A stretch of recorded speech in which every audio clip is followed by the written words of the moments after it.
Hoy en las entrevistas de Bestia Lectora tenemos a una invitada muy especial. Se trata de Nuria Mendoza, que ha publicado el libro Un pájaro bajo la cama en la editorial Jekyll and Jill, sobre el que te he hablado recientemente, puesto que es una lectura que me ha fascinado. Se trata de un libro en el cual la autora, que es intérprete médica, nos presenta una serie de anécdotas y de historias muy breves vinculadas a su trabajo como intérprete.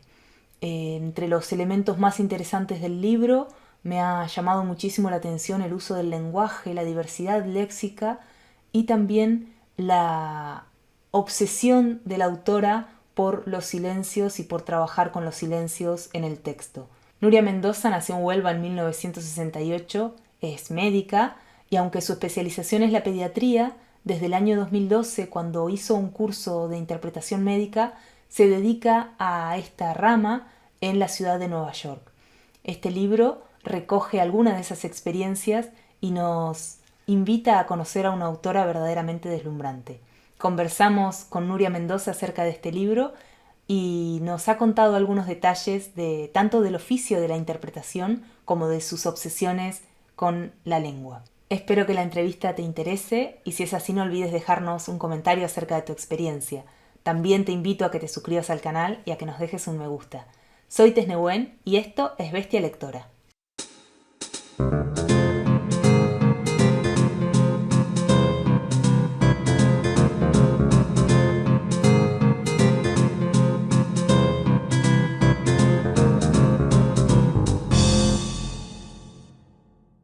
Bueno, Nuria, qué placer tenerte en las entrevistas de Bestia Lectora. Bienvenida, ¿cómo estás? Bueno, el placer es mío, estoy muy bien, encantada de estar aquí contigo. Muchas gracias por recibirnos. Has publicado un libro que, si bien tiene mucho de anécdota y de historias, nos ofrece una reflexión contundente en torno a nuestra relación con la enfermedad y con la muerte. Y me gustaría preguntarte qué te atrae de estos dos temas que, por un lado, son tan brutales y tan propios de la experiencia humana, más allá de tu oficio de intérprete médica. Aparte de mi oficio anterior era pediatra, así que yo estudié medicina, yo creo que ya ahí hay un interés y además ese interés lo tenía desde muy pequeña por la enfermedad, incluso por la muerte, tema por el que yo me preguntaba mucho de niña incluso. Así que ahí ya estaba el germen, imagino que el germen incluso de este libro que he publicado pues mucho tiempo después. Yo creo que en efecto la enfermedad, la muerte, el duelo, todos esos temas nos humanizan, nos igualan, porque es algo que todos compartimos. Creo que de estos temas se habla poco y que deberíamos hablar más. Yo aquí en Nueva York enseño un seminario de humanidades y me encanta hablar con eso con los estudiantes de medicina, porque son chicos de veintipocos años que todavía no han tenido muchas experiencias vitales, pero que en breve, en 2 o 3 años, van a estar dando malas noticias a pacientes y realmente lidiando con muchos de estos temas. Así que me gusta que lean, que reflexionen y que anticipen un poquito todas esas experiencias. Qué interesante. Esto está muy relacionado con otra cosa que te quería preguntar, que tiene que ver con la forma de articular un diagnóstico. Me pregunto si tienes algún tipo de premisa o de regla que sigas a la hora de trasvasar un diagnóstico difícil al paciente, ¿no? Porque de algún modo la que da la noticia eres tú, más allá del médico, porque quien articula en el lenguaje del paciente eres tú. Te refieres como intérprete, ¿no? Sí, como intérprete, perdona, sí. Sí, sí, como intérprete realmente lo que tienes que hacer es interpretar, o sea, pasar el mensaje al otro idioma. Hay muchas reglas que los intérpretes tienen que seguir y entre ellas está eso, que no se puede modificar el mensaje, no se puede hacer más amable, no se puede acortar, por supuesto, no se puede cambiar. O sea, que las palabras del médico o la enfermera o la trabajadora social o las palabras del paciente tienen que pasar íntegramente de un idioma a otro. Así que realmente lo que puede hacer un intérprete es poco, pero yo creo que es algo, o sea, creo que muchas veces decirlo con un tono un poco más amable, un poco más dulce, puede ayudar. Creo que también si creas un buen ambiente allí en la consulta, eso ayuda a que todo el mundo se sienta más relajado, que la comunicación fluya mejor. ¿Y hay alguna pregunta en torno al lenguaje que te obsesione? Cuando empecé a trabajar como intérprete hubo otra capa ahí porque la mayoría de los pacientes no eran de España. Entonces yo hablaba en un español de España, pero habitualmente esas personas hablaban en una variedad lingüística diferente, que en general es la misma, pero que hay pequeñas diferencias, a veces no tan pequeñas, que pueden dar pie a malentendidos o incluso a situaciones un poco divertidas en las que todos al final nos echábamos a reír. Em, entonces, cuando escribí estas historias, al principio las escribí pues como yo escribo, con mi español de España, pero entendí desde el principio que eso no podía ser así, porque la mayoría de los narradores procedían de otro país. Y eso fue algo que trabajé mucho. Vi muchas series, vi muchas películas, anotando expresiones que podían servirme. Leí libros especialmente pensando en algún tipo de autor que viniera de un país determinado que me podía servir. Y por supuesto eché mano de todos esos amigos que había hecho en el máster de escritura creativa, que venían de Colombia, de México, de Argentina, y les preguntaba por términos o incluso les pedía que leyeran un relato y que me dijeran si había algo que no les cuadraba, porque hay cosas mínimas que uno no se da cuenta y que pueden hacer que suenen muy diferentes. Recuerdo que una amiga colombiana me cambió, yo había puesto ir a casa y ella me decía, yo diría ir a la casa. Y yo decía, bueno, ese artículo ya cambia totalmente, a mí ya me suena mucho más a como tú hablas, así que realmente había que hacer cambios ya casi microscópicos, ¿no? Pero trabajé mucho, la verdad. Me interesaba mucho, me importaba mucho darles voz, porque era darles voz para que contaran su historia, pero también con su voz propia, no con la mía, ¿no? No quería apropiarme de eso, así que es algo que cuando uno lee no se da tanto cuenta, pero bueno, me parece muy bien que sea así, que simplemente se lea de una manera fácil, aunque haya detrás mucho, mucho trabajo. Sí. Sí, es que ese tema de la diversidad lingüística está muy presente en el libro y es una de las cosas que más me ha fascinado. De alguna manera nos acostumbramos a creer que el español es uno, ¿no? Es como unidimensional. Y cuando nos acercamos a otras culturas, enseguida entendemos la gran diversidad que hay. Y es fascinante cómo en tu libro consigues plasmar eso, así que gracias. Bueno, y que me lo digas tú me hace muchísima ilusión, así que gracias a ti también. Otro elemento del libro que me interesó mucho es cuando reflexionas sobre el yo en la literatura, bueno, en la narración en este caso. Dices en una parte que traducir la realidad del otro usando la primera persona de alguna forma te obliga a sentir que eso que está ocurriendo te está pasando a ti, ¿no? Y Mm. pensaba en las similitudes que puede haber entre un oficio y el otro y me gustaría saber cuál ha sido tu experiencia al pasar de la interpretación a la literatura y viceversa. Mm. Sí, eso de que el intérprete habla en primera persona es algo que yo no sabía y que aprendí cuando hice el curso para formarme como intérprete y que desde el principio me pareció fascinante y luego cuando empecé a trabajar me di cuenta del peso que tenía, porque es así, literalmente, cuando hablas en primera persona y estás contando cosas a veces muy duras en primera persona, aunque tú sabes que eso no te ha pasado a ti, hay algo en tu cerebro que es diferente que si lo dijeras en tercera persona, dijeras a ella le ocurrió esto, es totalmente diferente. El otro día hablaba con una intérprete que conozco que había servido como intérprete en un caso judicial, en un asesinato. Y yo le preguntaba cómo había sido contar todo eso en primera persona. Y ella me decía que había sido Wow. durísimo, que lo que había salido por su boca era algo inimaginable. Entonces, realmente esa primera persona tiene un peso tremendo y yo cuando escribía, pues de alguna forma también quería que el lector habitara esa primera persona, ¿no? Ese era mi objetivo, que el lector también estuviera conmigo, sintiera el peso de esas historias tan duras y que esa primera persona, pues eso, no solo fuera algo del narrador, sino que, que llegara hasta el lector. Qué bueno. También esto quizás esté relacionado con la elección del tiempo, ¿no? Que escoges el presente y haces que de alguna forma todas las situaciones estén ocurriendo en el momento en el que uno las lee. Y eso me pareció muy interesante también. Y me gustaría preguntarte si contemplaste otro tiempo también o de una viste que había que escribirlo así.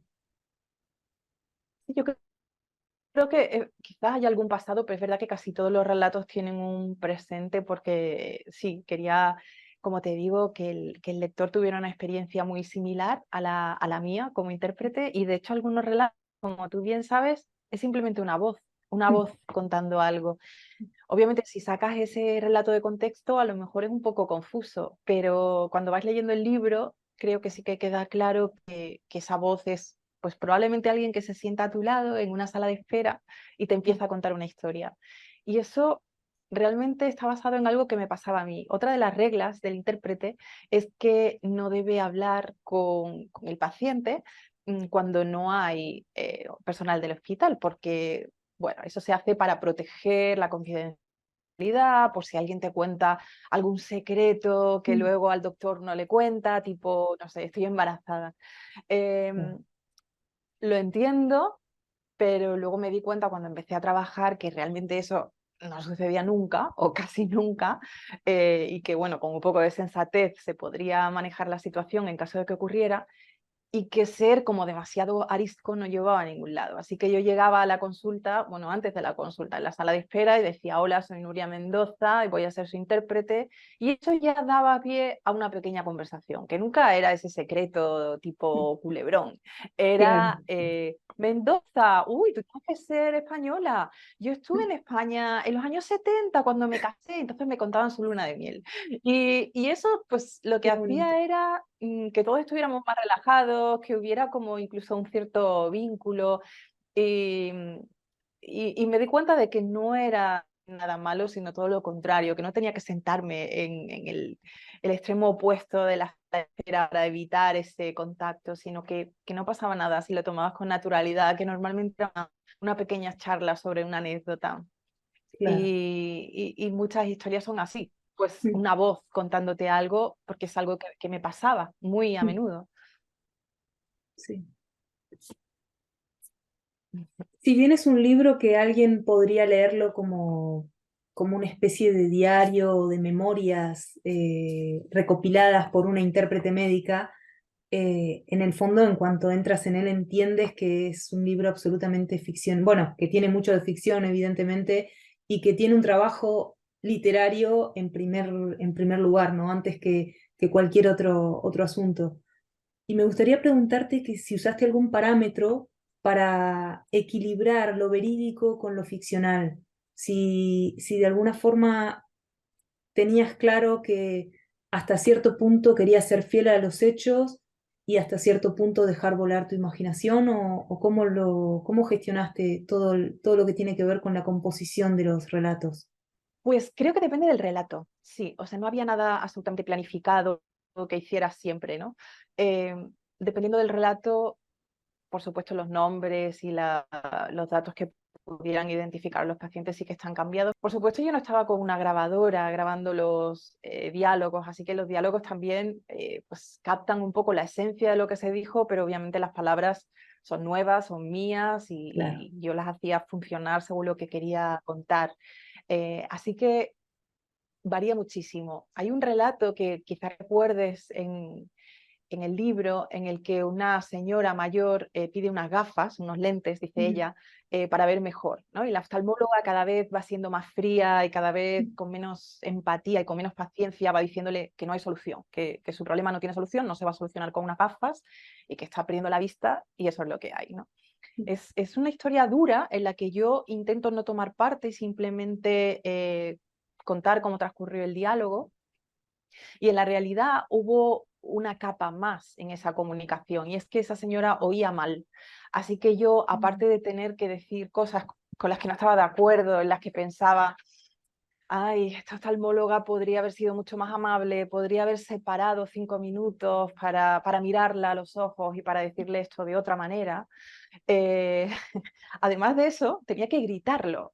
Eso no lo conté en la historia porque me pareció ya que quizás pareciera un poco exagerado y quería simplemente hablar del diálogo y ya está, pero aún me acuerdo de ese encuentro porque me sentí muy, muy incómoda y recuerdo Mm. muy bien lo desagradable que era tener que gritarle a alguien que no había solución y que no le podían dar gafas y que se fuera ya, básicamente, ¿no? Imagínate eso que ya es desagradable decirlo con un tono normal, tener que gritarlo, porque si no esa señora, la pobre, no lo oía, me hizo sentir muy, muy incómoda. Y de hecho hay algunos relatos que nacen de eso, de esa incomodidad que sentí, de ese, esto podría haber ocurrido de otra manera y qué pena que nadie pues, se tomó el tiempo o supo cómo hacerlo mejor.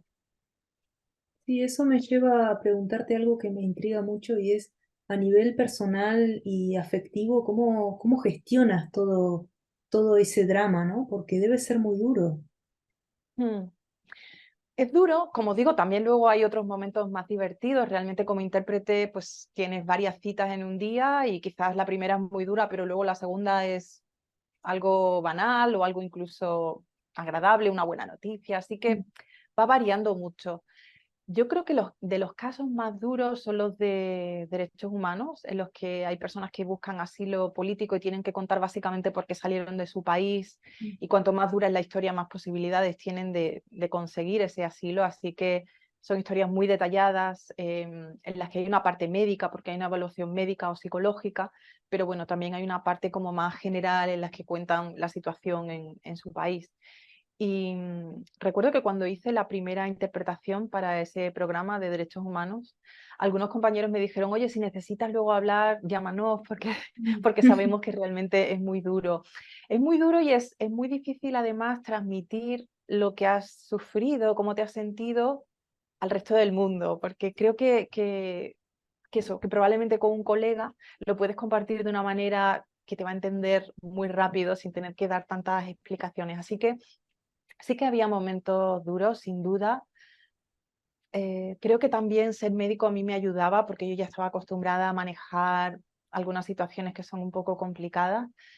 A veces simplemente me daba un paseo luego o hablaba con alguien, en fin, tenía como mis recursos para estar bien, pero debo decir que yo creo que en general no me va mal hacer ese tipo de trabajo. Yo creo que tengo una cierta fortaleza para eso. No, no digo que no me afecte, sin duda, a veces se me quedan dentro estas historias, pero bueno, creo que no, no me hunden. Mm. Qué bien.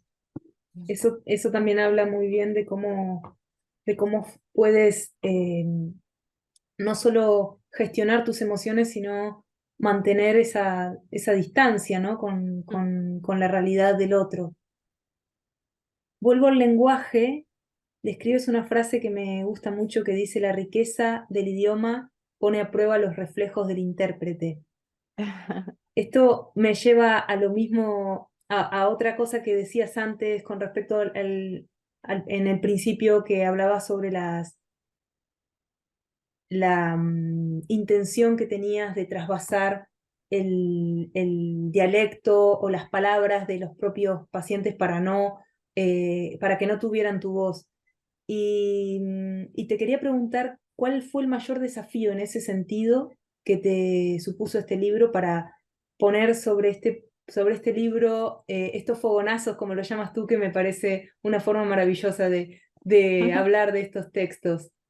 Realmente el desafío fue todo. Eso me costó muchísimo. Fue en lo que dediqué más tiempo, ¿no? En transformar ese español de España en otros tipos de español, en otras variedades.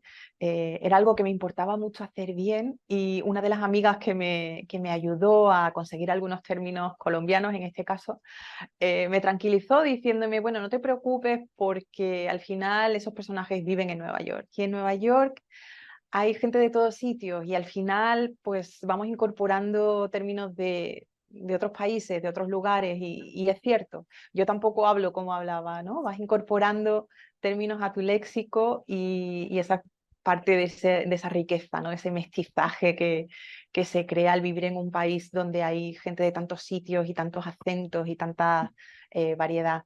Así que eso me tranquilizó y también pensar que, bueno, que no en todos sitios en Colombia, como no en todos sitios en España o no en todos sitios en Argentina se habla exactamente igual. También hay diferencias dentro de un mismo país. Así que si la persona a la que yo le preguntaba y que me iba aconsejando era porteña, pues ese paciente al final terminaba siendo porteño, aunque en la vida real hubiera sido chileno. No pasa nada, eso entra dentro de esa ficción del libro. Claro, claro, qué interesante.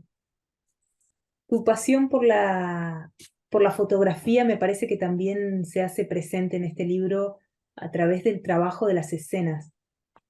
Me gustaría preguntarte por eso, ¿te preocupa mucho, o al menos esa es mi opinión, no lo estoy afirmando, sino en todo caso preguntándotelo, ¿no? Parece preocuparte mucho la forma en la que las personas interactúan con el medio. ¿Estoy en lo cierto? Sí, me parece una observación muy interesante. La verdad es que muchas de las cosas que me estás preguntando no las había pensado antes y me encanta que me hagas pensar en eso. Em, Curiosamente, alguna vez que hemos hablado con otras personas de fotografía y literatura, yo he dicho que no me parecen tan diferentes, ¿no? Hay gente que me dice, uy, mira, y te gusta la literatura y te gusta la fotografía, cuántas cosas, y obviamente son diferentes, pero como yo escribo muy breve y siempre escribo muy breve, es algo que me sale natural. Yo creo que como mi cerebro no está diseñado para una historia larguísima, una novela de 500 páginas, creo que eso no me va, no me sale, no sé. Eh, Eso breve se parece mucho a una fotografía, ¿no? En realidad, pues la novela sería algo más similar a una serie, a lo mejor, no solo a una película, Claro. ¿no? Sino algo muy largo. Y cuando hablo de fogonazos, también una fotografía puede ser al fin y al cabo un fogonazo. Así que me gusta lo breve, obviamente lo breve tiene que funcionar, tampoco es cuestión de soltar ahí 3 palabras y ya está. En el libro hay algunas historias muy breves que yo titulé historias minúsculas y, y que eran observaciones que se me iban ocurriendo cuando trabajaba como intérprete y que pensé que era mucho más bonito y mucho más colaborativos, digamos, dejarlas ahí, ¿no? Por ejemplo, en el Hospital para el Cáncer, cuando entré en el ascensor, vi que había un asiento, ¿no? Que no hay asientos en los otros ascensores del hospital. Y pensé, ah, claro, pues alguien ha pensado que son personas muy vulnerables, que están muchas veces muy cansadas, hay muchos pisos, a veces entra y sale mucha gente y tienes que estar un ratito en el ascensor. Qué buena idea, ¿no? Que alguien pensó en poner un asiento, ¿no? Y cómo ese asiento habla, pues, de la fragilidad de estos pacientes y cómo alguien tuvo esa buena idea de ayudarlos. Entonces, todo eso pensé, simplemente si pones esa reflexión, ¿no? El asiento en el hospital para el cáncer, ya el lector va a pensar todo eso que yo estoy diciendo. No hace falta que se lo dé, no hace falta que lo haga como una papillita y que se lo triture y se lo dé. Me parece que esa frase ya evoca todo lo demás. Entonces, bueno, quizás era una apuesta arriesgada, pero me pareció interesante dejarlo ahí, ¿sabes? Decirlo solo con las menos palabras posibles. Te quería preguntar por el título. ¿Por qué un pájaro bajo la cama? Bueno, tú sabes por qué el título, porque cuando has leído el libro ya sabes la solución al enigma. El título me pareció que sonaba bien, me pareció poético, me pareció un poquito misterioso y me apetecía que hubiera ahí un misterio, ¿no? En el título y que quizás alguien tuviera interés por saber más. El título viene, como sabes bien, de un relato de una paciente con lupus a la que ayudé, para la que interpreté.